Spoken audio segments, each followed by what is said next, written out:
मुझे आज अफसोस हो रहा है कि हमारे अगर पीटीआई के दोस्त बैठे हुए हैं तो गंडापुर साहब को भी ये हिदायत दें कि वो अक़लियतों के त्यौहार मनाएं और मैं उनको भी फिर लीडर मानूंगा। मगर अफसोस है, क्या मुझे सख्त अफसोस हो रहा है, मुझे अफसोस हो रहा है।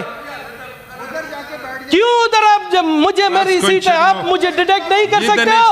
आप जो है ना हमेशा आपने हमेशा ये खिलाफ किए। मैं जब कह रहा हूं मैं कह रहा हूं क्यों नहीं, मैं कह रहा हूं आपकी जरूरत नहीं। आप छुपे हुए, आप चोर है, छुपे हुए चोर, आप भगोड़े हैं, भाग गए। आप मुझे बताएं कभी बेटे आप डॉक्टर के नाम पर छुपाए, आप भगोड़े हैं। मैं भगोड़े का नाम देता हूं आपको।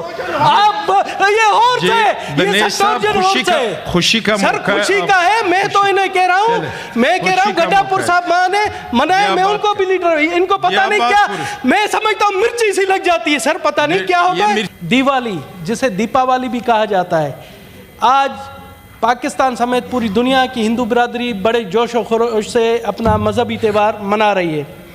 आप देखें कि पाकिस्तान के कोने कोने में जहाँ पर हिंदू बिरादरी है अपना मजहबी त्यौहार मुकम्मल आज़ादाना तौर पर किसी रोक टोक के सब मना रही है। सर दीपावली के हवाले से मैं कहूँगा, दीपावली को रोशनियों का त्यौहार भी कहा जाता है और इसे ईद चरागा, अगर हम फारसी में कहें ईद चरागा भी कहा जाता है। जी senator Dinesh Kumar ji, Deepawali order in the house. जी दीपावली का मकसद ये होता है कि अंधेरों पर रोशनी की जीत सर, और बुराई पर सच्चाई की जीत, और इसी तरह से जहालत पर इल्म की फतह, और इसी तरह से मायूसी पर उम्मीद की फतह। और इसी तरह से सर ये जो त्यौहार मनाया जाता है, ये त्यौहार मनाया जाता है जब भगवान रामचंद्र जी को उसके वालिदैन ने हुक्म दिया था, शहजादा था, मगर उसके हुक्म की तकमील के लिए वो 14 साल बनवास में गया।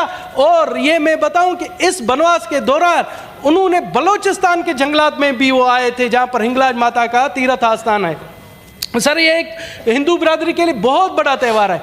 सर मुझे बड़ी खुशी हुई, सब मेरे नून लीग के दोस्तों सुनो, मुझे बहुत बड़ी खुशी हुई कि परसों मोहतरमा मरियम नवाज साहिबा ने हिंदू बिरादरी से मिलकर ये त्यौहार मनाया। मैं समझता हूँ उनको, मैं दिल की गहराइयों से, मैं उनकी पार्टी से ताल्लुक नहीं रखता, मगर उनको दिल की गहराइयों से मुबारकबाद देता हूँ कि पंजाब में, सिंध में ये त्यौहार पुरजोश तरीके से हुकूमती लेवल पर मनाया जाता है, बलोचिस्तान में ये त्यौहार हुकूमती लेवल पर मनाया जाता है।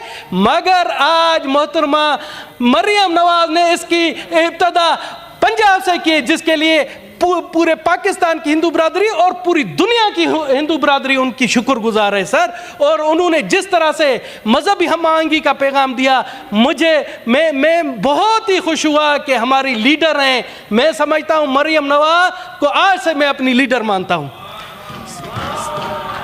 सर।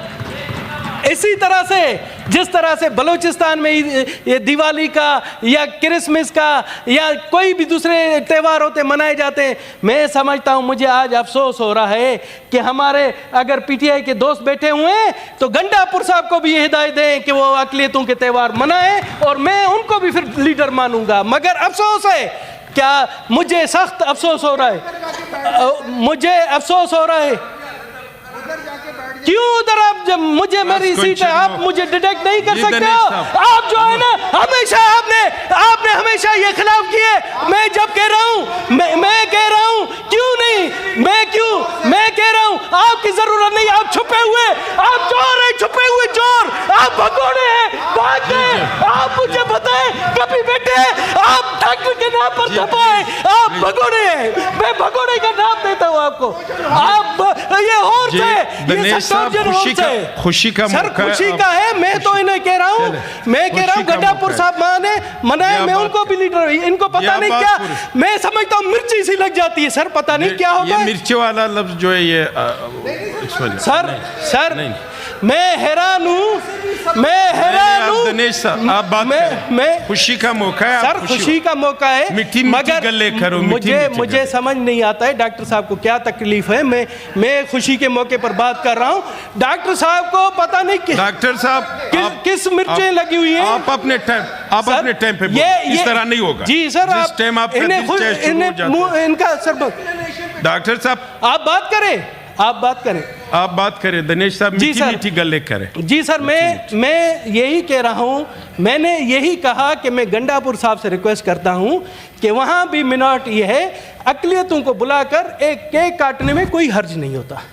तो मेरा पता नहीं डॉक्टर साहब यहाँ नहीं समझे, मैं यही मेरी उनसे रिक्वेस्ट है कि 3 सूबों ने जब वहाँ दिवाली का फंक्शन मना रहे हैं तो चौथा सूबा भी शामिल होना चाहिए।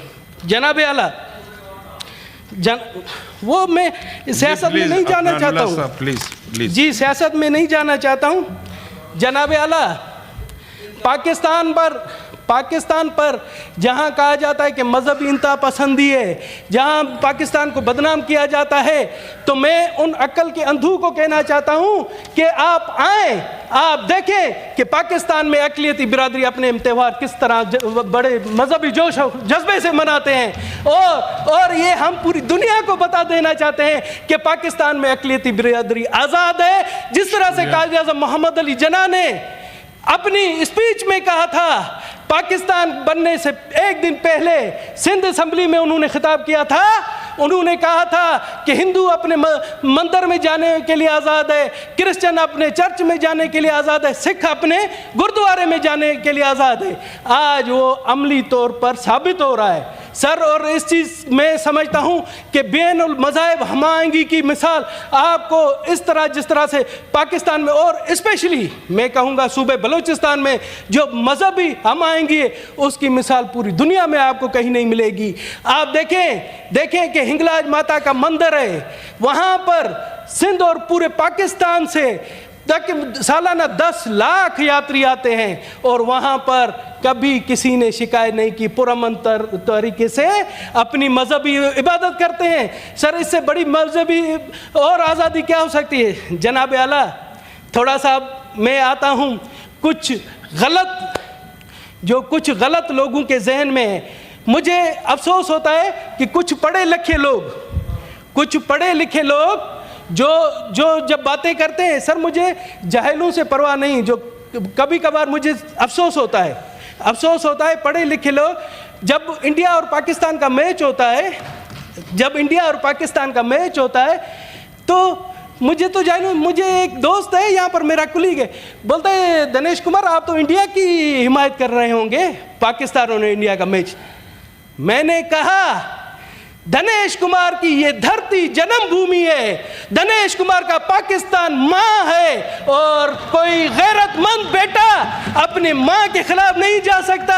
मेरा धर्म मुझे कहता है कि जिस धरती पर आपने जन्म लिया है वो आपकी माँ है, और कोई गैरतमंद बेटा कभी भी माँ की बेइज्जती बर्दाश्त नहीं करेगा। बहुत शुक्रिया। अभी मैं नहीं कहता हूँ, मैं कहता हूँ मेरा धर्म मुझे सिखाता है कि अपनी माँ से प्यार करें, अपने वतन से प्यार करें, और मेरे रग रग में अपने मुल्क के लिए, अपने वतन के लिए एक जज्बा है। खुदा न खास्ता अगर मेरी माँ मेरे वतन पर कोई बुरी निगाह से देखेगा तो दिनेश कुमार उस बुरी निगाह वाले की आंखें नोच देगा सबसे पहले।